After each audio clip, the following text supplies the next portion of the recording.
Eh bien, salut tout le monde et bienvenue sur Mindset. Aujourd'hui, on va être sur le thème YouTube m'a sauvé, mon histoire. Oui, parce que avant même de rentrer dans le détail de tout ce que je veux faire, je pense que c'est nécessaire de vous situer ce qui s'est passé. Tout simplement, à 46 ans, en 2022, je me suis rendu compte que je n'avais jamais épargné.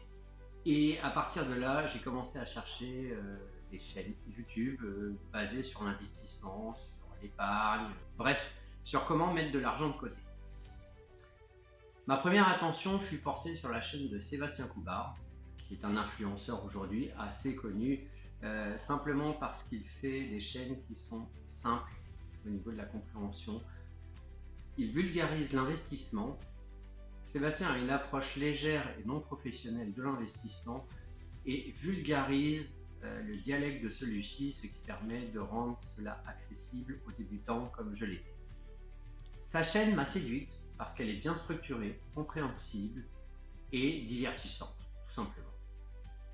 J'ai d'ailleurs, par ces liens d'affiliation, fini par choisir deux applications dont je vous mettrai le lien en description et sur lesquelles je reviendrai plus tard pour vous faire un détail. Ce sont des applications que j'ai toujours, ça fait donc 3 ans que je m'en sers.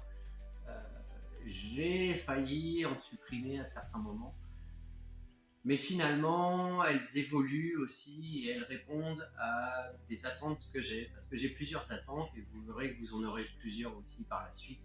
Mais encore une fois, je vous ferai un détail dans une prochaine vidéo avec tout l'explicatif de ces applications. J'ai donc commencé à investir à partir de rien, sans aucune connaissance et avec de très petites sommes. Ça allait de 1 euro à 10 euros sans dépasser un budget de 50 euros par mois. Et encore, je crois que le premier mois, j'ai dû investir 20 euros grand max. J'ai aussi fait l'erreur d'investir dans des penny stocks.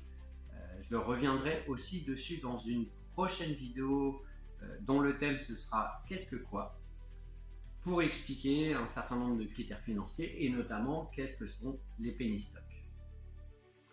Commencer à investir dès que possible est le plus important. Le meilleur moment pour investir, en fait, c'était hier.